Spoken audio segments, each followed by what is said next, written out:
சாந்தியும் சமாதானமும் நம் அனைவரின் மீதும் உண்டாவதாக. எல்லா புகழும் இறைவன் ஒருவனுக்கே. நம்ம தொடர்ந்து நிலவரங்களை பார்த்துட்டு இருக்கோம். இப்ப வந்திருக்கக்கூடிய சில முக்கியமான தகவலை ஒரு தொகுப்பா பார்க்கலாம். அதுலயும் பாத்தீங்கன்னா இன்னுமே நெத்தன்யாகு அமெரிக்கால கிளம்பவே கிடையாது. ட்ரம்பை சந்திச்சு பேசிட்டு அடுத்தடுத்த கட்ட பேச்சுவார்த்தைகள் தான் போயிட்டு இருக்கோ தவிர அங்கிருந்து இன்னும் இஸ்ரேலுக்கு வரல. ஏன்னா இஸ்ரேலுக்கு வந்ததுக்கு பிறகு இன்னும் அடுத்த கட்ட நடவடிக்கைகள்லாம் ஒண்ணு காசாக்குள்ள, இன்னொன்னு பார்த்தா ஏமன் மேலையும் போகும்னு சொல்லிட்டு எதிர்பார்ப்பு இருந்துட்டு இருக்கு. அதே சமயத்துல இன்னைக்கு ட்ரம்ப் என்ன சொல்லியிருக்காருன்னு பார்த்தா, காசா ஒரு ரொம்ப துயரமான நிலைமையில இருக்காங்க, அதனால அவர்களுக்கு போர் நிறுத்தம் வேணும், அதனால நீங்க போர் நிறுத்தத்தை கொண்டு வாங்கன்னு சொல்லிட்டு நெத்தன்யாவிட்ட சொல்லியிருக்கிறதாகவும், நெத்தன்யா அதை தொடர்ந்து பாத்தீங்கன்னா இன்னைக்கு அமெரிக்கால இருந்தே நாங்க ஒரு முக்கியமான சீஸ்ஃபயர் ஒப்பந்தத்துக்கு வரப்போறோம், நான் அங்க வந்ததுக்கு பிறகு இஸ்ரேலுக்கு வந்ததுக்கு பிறகு அது அமலுக்கு வரும் அப்படிங்கிற மாதிரிலாம் சொல்லியிருக்காங்க. ஆனா இது நிரந்தர நிறுத்தமான்னு கேட்டா கண்டிப்பா கிடையாது. வெறும் அந்த 60 நாள் போர் நிறுத்தத்தை பத்தி மட்டும்தான் இவங்க பேசுறாங்க. ஆனா காசாவுடைய தலைவர்கள் என்ன சொல்றாங்கன்னா, நீங்க எங்களுக்கு என்ன பண்ணணும், நிரந்தர நிறுத்தத்தை கொடுக்கணும், முதல்ல உங்க படைகளை வெளியேத்துங்க அப்படிங்கிறாங்க. ஆனா நெத்தன்யாகு எங்களுடைய படைகளை வெளியேற்ற மாட்டோங்கிறாங்க. லெபனான்ல எப்படி படைகளை வெளியேற்றாமையே வச்சு இப்போ ஒரு கட்டத்துக்கு மேல லெபனான் போறவே ஆரம்பிப்பாங்களான்னு தெரியாதுங்கிற அளவுக்கு என்ன பண்ணிட்டாங்க, நிலைமையை மோசம் பண்ணிட்டாங்களோ அந்த மாதிரி காசாவிலையும் நாங்க படைகளை வெளியேற்றவே மாட்டோம் அப்படிங்கிறாங்க. அதனாலதான் போராளிகள் என்ன சொல்லிட்டு இருக்காங்கன்னா, நீங்க படைகளை வெளியேற்றாட்டினா நாங்க போர் நிறுத்தத்துக்கு வரமாட்டோம், அது அடிப்படை கொள்கையாக இருக்குது அப்படின்ட்டு இருக்காங்க. அதனாலதான் இது ஒரு பெரும் சச்சரவா தான் போயிட்டு இருக்கு. அதுக்கு மீறி பாத்தீங்கன்னா இந்த போர் நிறுத்தம் அப்படியே 60 நாள் வந்தாலும் கூட இது காசாவுக்கு பிற்காலத்துல எந்த அளவுக்கு நல்லதா இருக்கும்னு கேட்டா மறுபடியும் 60 நாளுக்கு அப்புறம் போர் ஆரம்பிச்சிருவாங்கன்னு தான் தோணுதோ தவிர எந்த விதத்திலயும் நல்லதா இருக்காது. ஏன்னா ரஃபாவுல இப்போ ஒரு முகாம் அமைக்க போறாங்க. ஒரு முகாம்னா 6 லட்சம் பேத்த ஒரே இடத்துல அடைச்சி வைக்கிற மாதிரியான முகாம். இதை இன்னைக்கு உலகத்துல இருக்கக்கூடிய பல அமைப்புகள் எதிர்ப்பு தெரிவிச்சிருக்காங்க. எதிர்ப்புனாலாம் ஒன்னும் நடக்க போறது இல்ல. மொத்தமா காசால இருக்கக்கூடிய 22 லட்சம் மக்கள்ல 6 லட்சம் மக்களை ஒரு இடத்துல அடைக்கிறாங்கன்னா அது எவ்வளவு ஒரு கொடூரமான ஒரு சம்பவமா இருக்கும்னு பாத்துக்கோங்க. அப்ப என்ன ஆயிருன்னா அந்த 6 லட்சம் பேருக்கு மேலேயும் தாக்குதல் பண்றப்போ அந்த 6 லட்சம் பேர்த்தையும் அப்படியே வெளியேற்றுறதுக்கும் அவங்களுக்கு ஈஸியா வாய்ப்பாயிரும். அது ஒரு ரஃபா அப்படிங்கிறது அவர்களுக்கு எல்லை பகுதியா இருக்கு. அதை நோக்கிதான் என்ன பண்ணிட்டு இருக்காங்க, இப்போது இஸ்ரேல் பிளான் போட்டுட்டு இருக்காங்க. அப்ப வெறும் 60 நாள் போர் நிறுத்தத்தோட என்ன ஆகாதுன்னா காசாவுடைய நிலைமை மாற போறது கிடையாது. ரொம்பவே பார்க்கும்போது அடுத்தடுத்து பக்கம் நெருக்கடியான நிலைமை தான் காசாவுக்கு இருக்குது.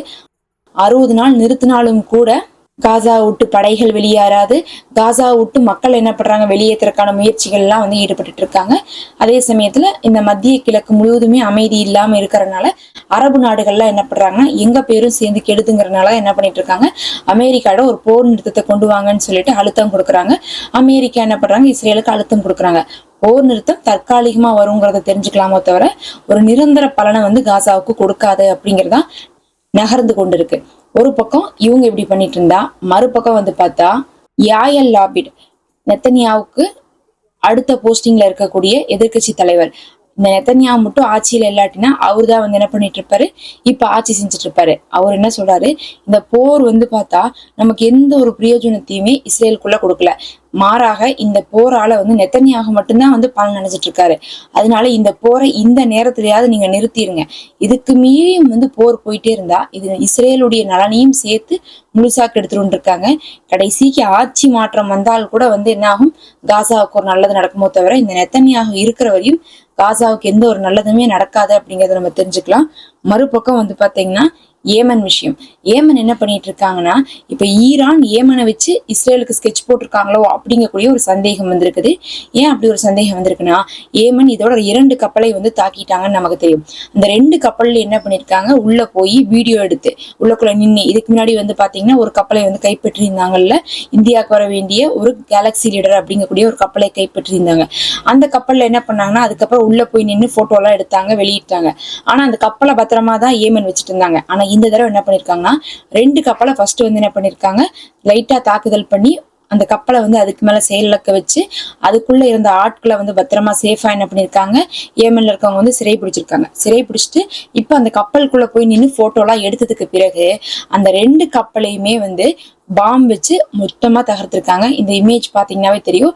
ஒட்டு மொத்தமா ஒரு 6-7 பகுதியில பாம்பு வச்சு 2 கப்பலையுமே வெடிக்க வச்சு மூழ்கடிச்சிருக்காங்க. இப்படி இதுவரை செஞ்சிருக்காங்கன்னு கேட்டா இதுவரை இப்படி எல்லாம் செஞ்சதே கிடையாது.